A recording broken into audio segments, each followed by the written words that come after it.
Ora, para que saibais que o Filho do Homem tem na terra poder para perdoar pecados, eu te digo, levanta-te, toma o teu leito e vai para a tua casa. E levantou-se e, tomando logo o seu leito, saiu depressa, saiu da presença de todos, de sorte que todos se admiraram e glorificaram a Deus, dizendo: nunca tal vimos. Glórias a Deus. Irmãos, aqui o Evangelho de Marcos, que tem como objetivo mostrar o Filho de Deus como um servo que veio com o poder e a graça do Espírito Santo sobre sua vida, e ele veio para servir o povo com isso. Tanto que o Evangelho de Marcos é o Evangelho que registra a maior quantidade de milagres de todos os Evangelhos. E nós já vemos aqui que desde o capítulo 1 e todos os capítulos que se seguem, nós vemos uma explosão de milagres. Marcos registrando, Deus operando, Deus fazendo, Deus operando maravilhas por meio do seu ministério. E aqui não é diferente. No capítulo 2 ele registra, o evangelista Marcos registra que Jesus ele chega em Cafarnaum e ele estava indo na casa. Ele estava ali naquela casa, daqui a pouco as pessoas ficaram sabendo que Jesus estava naquela casa. E as pessoas foram até lá e foi uma grande multidão. Era uma multidão tão grande que os homens que estavam trazendo o paralítico, eles não conseguiam ficar nem junto da porta. Foi uma multidão terrível que estava ali naquele lugar. E eles não puderam se aproximar. E tinha um paralítico, esse paralítico estava sendo trazido por 4 homens. Preste atenção, irmãos. E Jesus ali, estava ali pregando a palavra de Deus, porque o versículo 2 diz assim: e anunciava-lhes a palavra de Deus. E Jesus ali, quando ele estava pregando, aqueles homens trouxeram aquele paralítico. E quando eles chegaram ali, eles viram que não tinha como chegar até Jesus. A multidão era muito grande, tanto nas portas como na janela. Não tinha como eles levar aquele paralítico até Jesus. Eu tenho para mim que com certeza aqueles homens ouviram falar que Jesus estava fazendo prodígios e maravilhas ali na Judeia. Com certeza aqueles homens ouviram falar que Jesus era aquele que podia resolver o problema daquele paralítico. Muito possivelmente esses homens eram amigos desse paralítico, porque quem levaria um paralítico nas costas, no sol da Palestina, que é um sol de mais de 40 graus, levando até uma casa. Imagina só, para a surpresa deles, a casa estava lotada e não tinha como eles se aproximarem de Jesus. Eles tiveram uma ideia. Eles falaram: olha, vamos subir no telhado, vamos fazer um buraco no telhado, e assim vamos descer o paralítico até Jesus. E eles fizeram isso. Eles subiram até o telhado, fizeram um buraco naquele telhado e desceram Jesus, e desceram aquele paralítico até a presença de Jesus.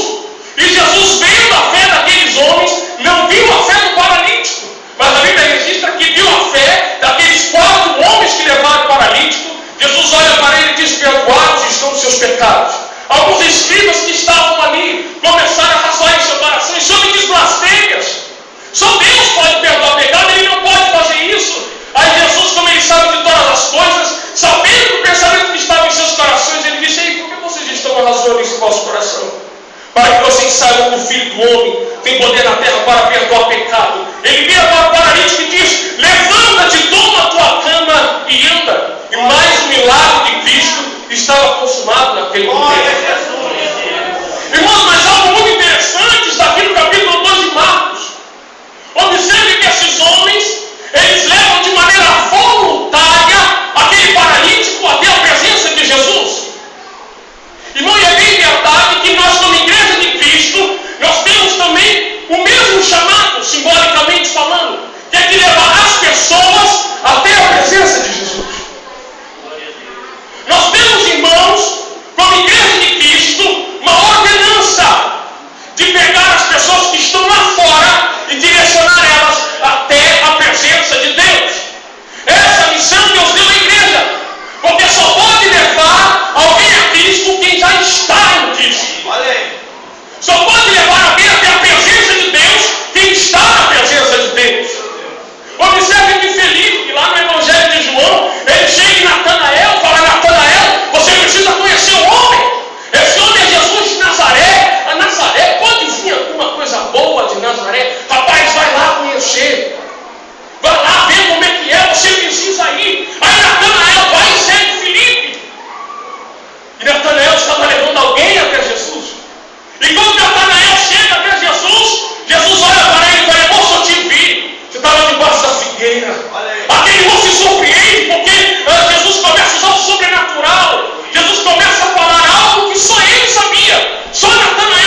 maravilha da igreja, mas eles se esqueceram do que Jesus disse. E recebereis a virtude do Espírito Santo. E ser-me-eis testemunha, tanto em Jerusalém, como em Judéia e Samaria. Atos capítulo 1, versículo 8.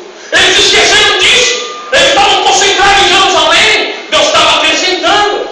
Os membros vendiam tudo que tinha e depositavam na igreja. Estava tudo bem. Apareceu um tal do Saulo, perseguindo a igreja, açoitando os irmãos. O próprio apóstolo Paulo fala que invadia as residências, tirava os irmãos à força e obrigava eles a negar o nome de Jesus. O que acontece através disso, depois da morte de Estevão, começa a desencadear em Jerusalém uma grande perseguição contra a igreja, onde a Bíblia registra que só ficaram em Jerusalém os 11 apóstolos. Só ficaram em Jerusalém aqueles que eram os cabeças da igreja, e o resto da igreja foi dispersa. E sabe o que começou a acontecer? Eles começaram a pregar a palavra de Deus.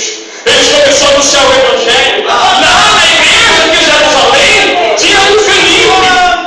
Ele era diácono. E sabe o que ele fazia? Ele cuidava das casas das órfãos e das viúvas.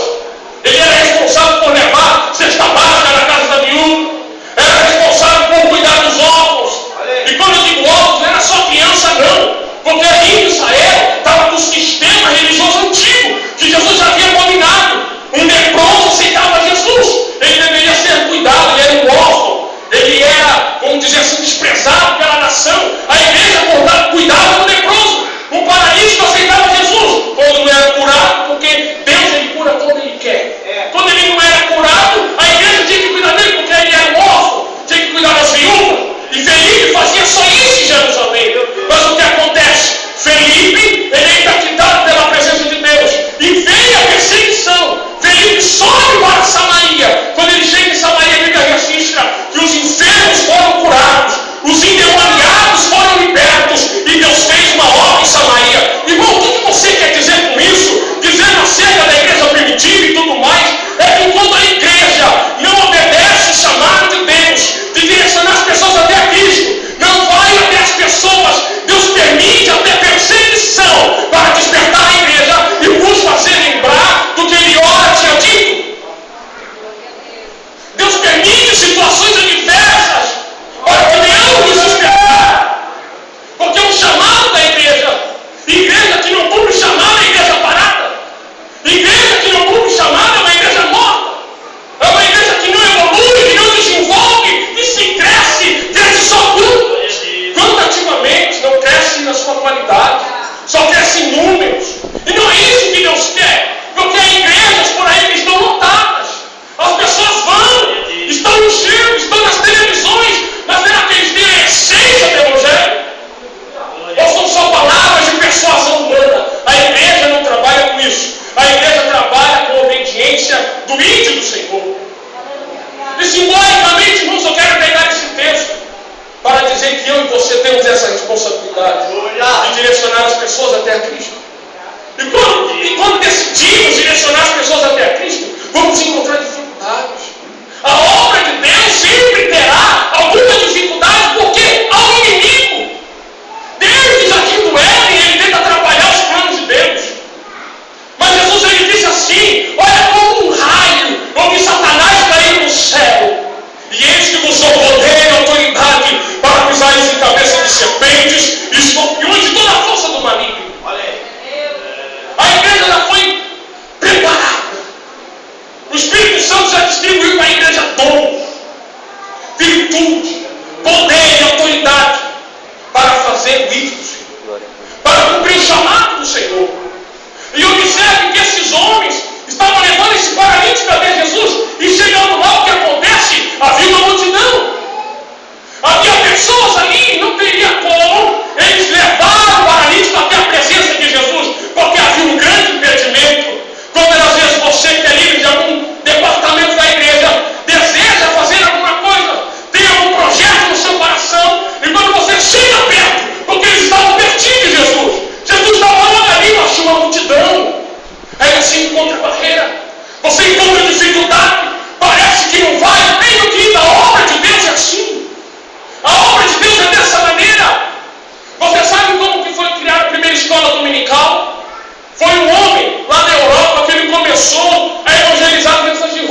ideia.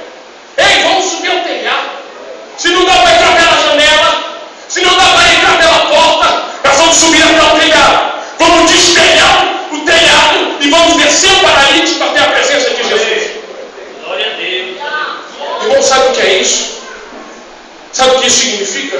Quando Deus dá uma estratégia em nossas mãos. Quando Deus nos dá uma porta de escape. Quando Deus abre uma saída. Quando parece que não vai dar certo e Deus faz dar certo. Quando parece que não vai acontecer e Deus faz acontecer. Isso aconteceu na vida de Paulo. No capítulo 16 de Atos, Paulo estava em Mísia. E Deus impediu dele pregar a palavra aí. Ele continuou andando. Ele foi para umas províncias da Galácia. E Deus impediu dele pregar a palavra ali. Ele foi dormir, ele parou no trôpano e foi dormir. Aí Deus apareceu para ele numa visão. Ou melhor dizendo, Deus deu uma visão para ele de um varão falando assim: passa a Macedônia e ajuda-nos. Sabe o que Deus estava fazendo ali? Ele estava dando uma saída para o ministério de Paulo. Imagina a situação desse homem de Deus. Como assim Deus não permitiu Paulo pregar a palavra?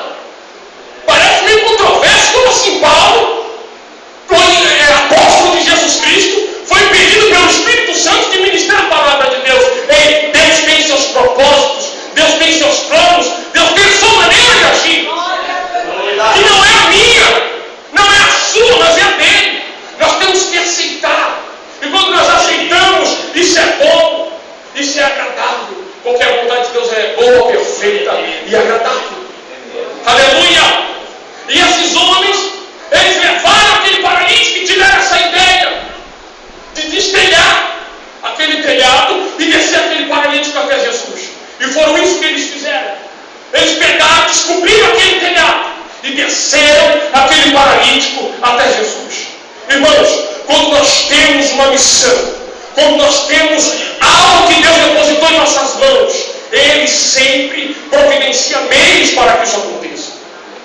E não tenha certeza disso, mesmo que pareça que não vai dar certo, mesmo que pareça que não vai acontecer, mesmo que pareça que o milagre não vai brotar, você tem que persistir. Imagina só, você já foi em algum estabelecimento que estava fechado, o que você fez? Você voltou embora. Ou foi em algum lugar que estava realmente muito lotado, você falou, vou embora, você até desanimou. Eles poderiam ter feito isso. Eles poderiam ter olhado para o outro e falar, vamos embora. Essa multidão está aí, não vamos conseguir falar com Jesus mesmo. Aí vai, presta atenção, eu imagino olhando para o outro, rapaz, não vamos embora não. Não vamos embora não. Não vamos desistir. Vamos perseverar. Eles perseveraram. Eles tiveram essa ideia de descer aquele homem até a presença de Jesus. E a primeira coisa que Jesus diz para aquele homem: filho, perdoados estão os seus pecados. Porque Jesus já não foi dizendo direto: levanta tua cama e anda. Porque aquele homem poderia ser curado da sua paralisia, mas ele poderia ir para o inferno. Aquele homem poderia ser curado de todo o mal que ele tinha, mas ele poderia ter sua alma perdida. Mas quando Jesus disse: perdoados estão os seus pecados, mesmo paralítico, aquele homem ainda estava salvo.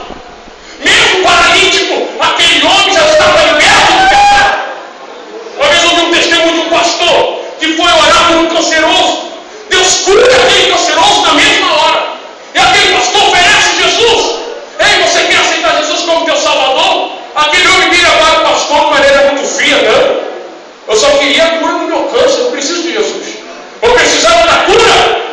E as pessoas estão vindo à igreja desse jeito, preocupada com a sua vida material nesta terra, enquanto o único objetivo da igreja é estar preocupada com que os pecados dos seres humanos sejam perdoados por Jesus. E quando levamos as pessoas até Jesus, os pecados delas são perdoados. Deus muda a vida delas, porque sinal de perdão é sinal de transformação. Sinal de perdão é sinal de libertação. Sinal de perdão é sinal de um novo tempo, porque as coisas velhas já se foram e eis que tudo novo se fez. Quando uma vida tem os seus pecados perdoados, quando uma alma se arrepende, é uma nova história, é uma nova vida, é um novo caminho que está se iniciando. E essa é a nossa missão: mostrar para o mundo que o que está lá fora é ilusório, é passageiro, mas aqui dentro não. Embora que trabalhamos com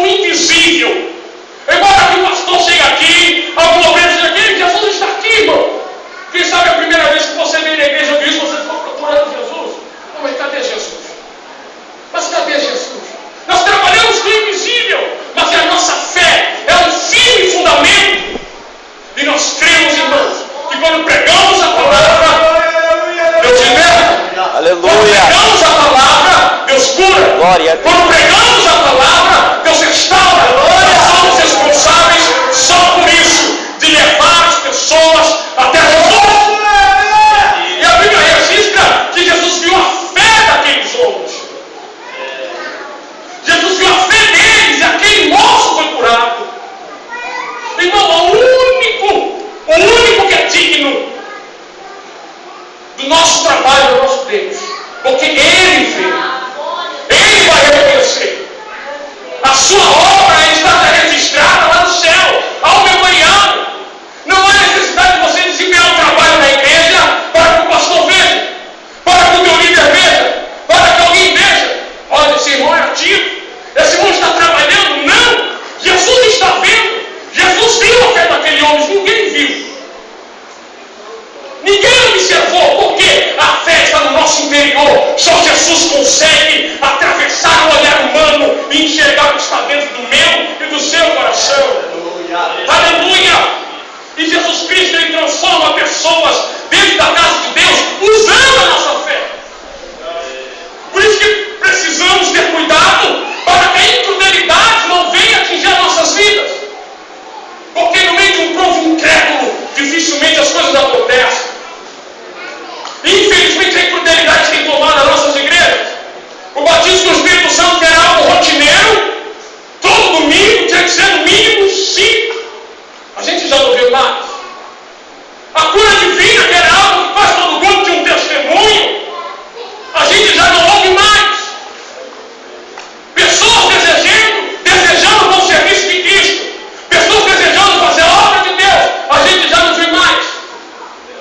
Minha mãe morou em São Paulo, naquela época que tinha aqueles pregadores de renome, Napoleão Facão, Zezé Lobos pregando pela moeda, aquela coisa. E tinha jovens. Minha mãe falou que teve a oportunidade de ver jovens, menino de 16, 17 anos, colocando a mão em pessoa sendo baseada no Espírito Santo, colocando a mão em pessoa sendo curada. E por que não vemos mais? E por que isso não acontece mais? Porque a incrudelidade tem entrado no coração. A incrudelidade ela vem com o mundanismo, com o secularismo, onde nos preocupamos mais com nós mesmos do que com a obra de Deus. Preocupamos mais com a nossa vida do que com a obra de Deus. Preocupamos mais com o nosso bem-estar, o nosso bel prazer, do que a obra de Deus. Porque levar o paralítico até a presença de Jesus implica tempo, implica esforço. Porque não é qualquer um que sai carregando o paralítico nos ombros até a presença de Jesus. Nem qualquer um que sai no sol quente entregando folhetos. Nem qualquer um que vai na praça e berra lá que Jesus salva, cura e liberta. Não é qualquer um. É quem é chamado. É quem está disposto. A obra de Deus é um serviço voluntário. Esses homens não foram obrigados a levar esse paralítico até a presença de Jesus. E a prova que eles não foram é que Jesus viu a fé deles. Eles tiveram fé. Eles tiveram toda a disposição possível para ir lá e levar aquele homem até Jesus, porque eles tinham certeza que algo ia acontecer. Eles tinham certeza que o milagre poderia acontecer. Essa certeza tem que estar dentro de nossos corações. Essa certeza tem que estar dentro de nossas vidas. Essa certeza tem que estar dentro da igreja. Que Deus ainda transforma, Deus ainda cura, Deus ainda liberta, Deus ainda faz o impossível. Essa certeza não pode fugir do seu coração. As pessoas não acreditam mais que se o mendigo entrar aqui agora, ele pode ser transformado em liberto. Primeiro, se o pastor chama ele para orar, as pessoas já vão começar a murmurar. Ei, não tem mais jeito não. Não adianta orar. Não adianta mais. O que é isso? O que é isso? Então não confiamos na presença de Jesus que está conosco. Porque se Jesus está conosco, a libertação também está. A transformação também está. A mudança de vida também está. O milagre também está com a igreja. Porque Jesus ainda está com a igreja. Depois do arrebatamento é outra história. Mas antes do arrebatamento, a virtude do Espírito Santo ainda acompanha a igreja de Deus. Glória a Deus. Meu tempo já se foi. Gostaria de pedir permissão, pastor, para colocar a igreja de pé. Peço que os irmãos coloquem de pé, por favor.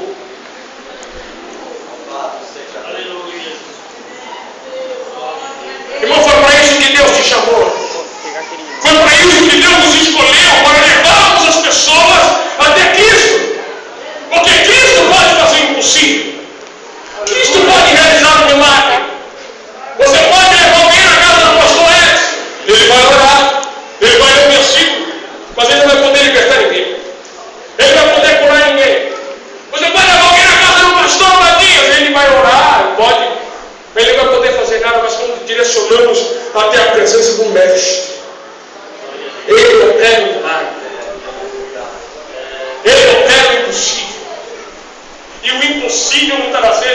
está mais longe por falta de fé. As pessoas hoje em dia não têm mais fé para crer que Jesus pode fazer, que Jesus pode realizar. Então você tem que ter fé, você tem que acreditar. E a fé, só não sabe como que a fé cresce? Quando ela é regada com lágrimas, com jejuns e oração. Aí a fé cresce. Aí se não tem a consagração, se não tem uma meditação diária na palavra de Deus, se não tem uma oração, não tem uma busca nas madrugadas, não adianta. Você vai se esfriar. Você não vai ser mais o mesmo crente que você já foi. Aquele na época que você foi batizado com o Espírito Santo, que era Jesus é lindo, maravilhoso e diabo com pressa. Ei, então volte hoje em nome de Jesus. Volte hoje em nome de Jesus. Volte hoje ao seu campo de oração.